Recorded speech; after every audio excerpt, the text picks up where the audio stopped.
All right, so hey everyone, welcome back for another deep dive. Today we're tackling something that I think a lot of people struggle with. Okay. It's refined carbohydrates. Interesting. You see them everywhere, right? Yeah. On labels and stuff, and Yeah. people always talk about them, but I'm not sure everyone really gets what they are. Yeah, that's fair. And get this, our source material today, which is just this pasted text, it asks for examples of refined carbs, but doesn't actually give any. Oh, wow. It's like, come on, help us out here. Well, that is kind of funny, but it actually gives us a chance to talk about what makes a carb refined in the first place. Like, what is that process even about? Yeah, exactly. Let's get into that. Okay, so imagine a whole grain. Okay.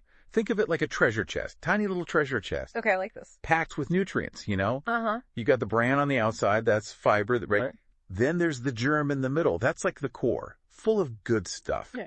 And then there's the endosperm, which is mostly starch.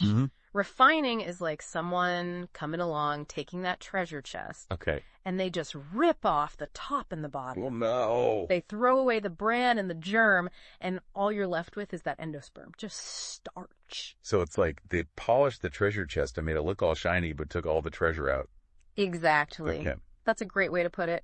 And that's why refined carbs often get a bad reputation, because when they do that, when those outer layers are removed, you lose all that good stuff. The fiber, the B vitamins, iron, everything. Yeah, that makes sense. And so your body, it just digests these carbs way too fast. Right. Leading to those, the blood sugar spikes and crashes. Those are no fun. Not fun at all. But is there any place for refined carbs at all? That's a great question.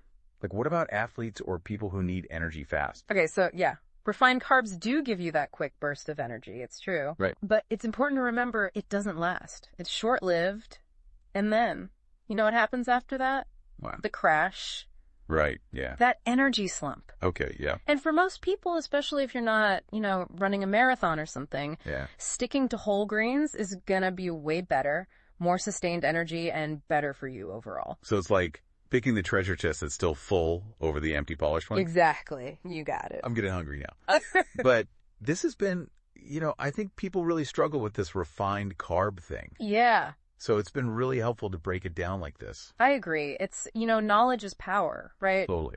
When you understand something, you can make better choices for yourself. Yeah, for sure. So to all our listeners out there, next time you're at the store, think about that treasure chest, Could you swap out a refined grain for a whole grain? Yeah. It might not seem like a big deal, but it can make a difference. Absolutely. All right, that's it for our deep dive today. Thanks for joining us, and we'll see you next time.